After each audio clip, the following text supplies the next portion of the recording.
Hello, welcome to our group presentation. This group consists of Bradley Moses, John Callison, Mehul Patel, and Sophia Favell.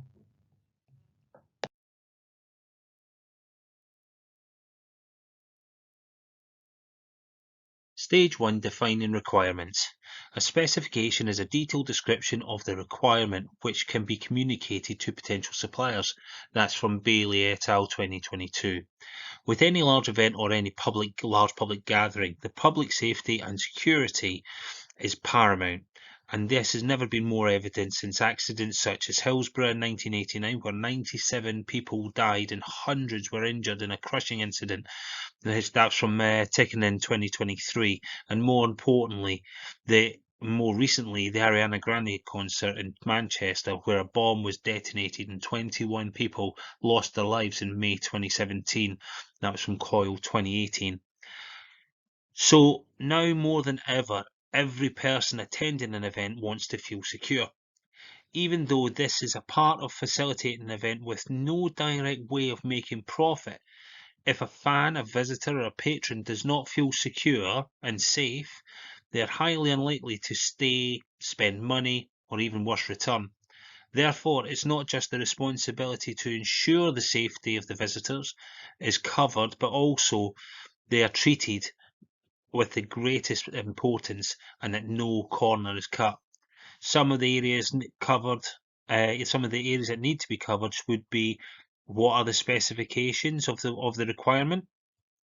The SLA: how do we ensure the services are meeting the required expectations? And terms: how long will the arrangement be for? What is it for? When will it be reviewed? And more importantly, when can it be exited, etc. Stage 2 Specification. A specification can simply be defined as a statement of a requirement to be satisfied in the supply of a product or service. That's Bailey 2022. Given that not all events will be the same regarding visitors, it is true to say that although we are looking at stabilising and ensuring the supply for this area, this will be very hard to standardise, as no two events will bring this exact same number of visitors or that they will behave in the same way. With that in mind, I believe we should consider the following. The number of stewards required. This will differ greatly depending on the number of visitors. Also, another variation will be on how they are travelling, as guidelines have shown that the extra stewards should be allocated to buses as well. The number of SIA guards required. Like the steward requirement, it would be dependent on the number of visitors, but also the type of the event. The number of guards required for, say, a monster truck event would be different from that of the Champions League Cup final, as the number of guards would be greater. Reviewing. This would need to be a continual management, and with reviews happening possibly both monthly and quarterly with the relevant bodies to discuss progress as well as any potential issues before they become problems. As well, we then also have: how long will the framework last? To ensure stability, it would be wise to look at a bank of SI agencies as well as a bank of stewards to ensure, regardless of the event, that we have necessary cover as well as standby support should there be any short notice failure. In regards to duration, we could look to use an RFP, a request for proposal, to gauge what providers would be looking for. But please note, this exercise would give greater insight to allow greater participation from vendors and not control what the stadium needs or wants. I believe that in this case, our make or buy decision solely rests on outsourcing, as we need security staff to protect the Principality Stadium, its facilities, staff members and visitors. We will understand and consider all of the short-term needs of this project, which includes security staff to manage security concerns, the strategic aspects with regards to the services which we analyse and its importance.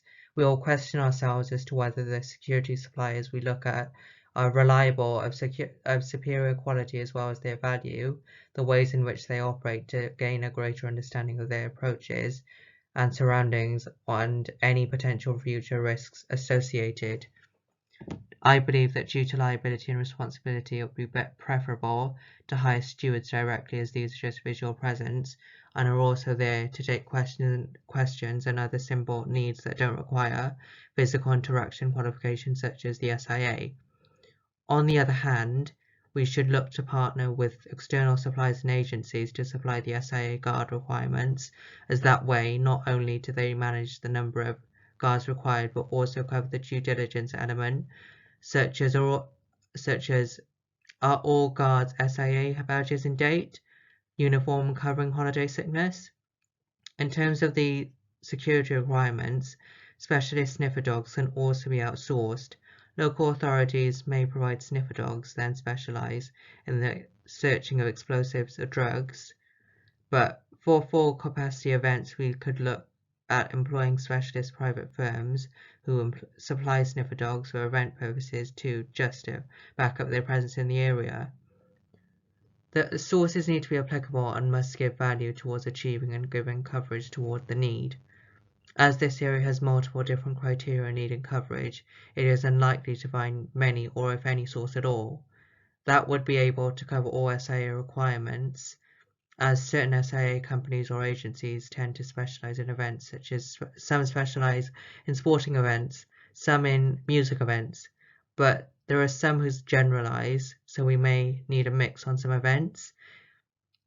In terms of CCTV systems in place, we may want to outsource private firms to install and maintain new state-of-the-art security cameras to provide better security and surveillance over the stadium. We need stewards and SIA specialists. Stewards are paid £10.51 per hour according to Indeed, and SIA specialists are paid £11.28 per hour according to Talent on average, so anything like these figures would be acceptable and fair. Stewards will be paid by the stadium and SIA specialists will be paid by their agencies. We need, per every 50 individuals, one steward, and one steward per every bus. One SIA specialist for every 100 participants, and one steward assigned to every bus that arrives. These are the average cost calculations below. We will use reviews, feedback from agents, ratings and references before recruiting SIA specialists. We require that all hopefuls that want to work as part of the security team must be 18 years of age or older. These individuals should be able to communicate effectively with one another at all times throughout. In addition to this, they must be precise in their approach when completing all necessary duties, portray enthusiasm and remain confident as well as calm with their lines of questioning if seemingly suspicious visitors cross their path. Most importantly, we require all security staff be capable of catching visitors with malicious intentions or intruders with minimal to none disturbance to protect innocents from getting attacked, be targeted, or experience a feeling of panic. Therefore, it is of the utmost importance that those wishing to become part of the security team remain vigilant at all costs for the specified period of time without getting distracted easily by frivolous activity. Moreover, security personnel must not hold a criminal record or have any ongoing investigations against them. This is an example of how we will be able to select the best supplier for us through using a vendor ranking system, which enables us to identify weaker segments of the supplier's performance, which in turn helps us to identify any specific steps that must be taken to overcome these weaknesses. Other KPIs for this table could include lead times, quality of services, badge validity, and renewal procedure. The 6 R's we must consider are the right quality, right quantity, right time, right place, right product or service, and right cost. This Principality Stadium may want to create KPIs based on the 6 R's. The Principality Stadium may also want to consider reviewing suppliers from past materials such as reviews.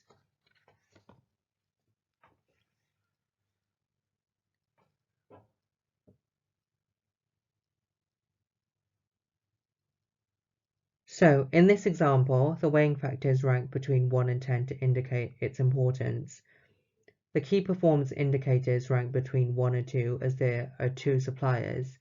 From this, we can see that the weighing factor is multiplied by the ranking of the key performance indicator in order to determine the answer we need to select the best supplier.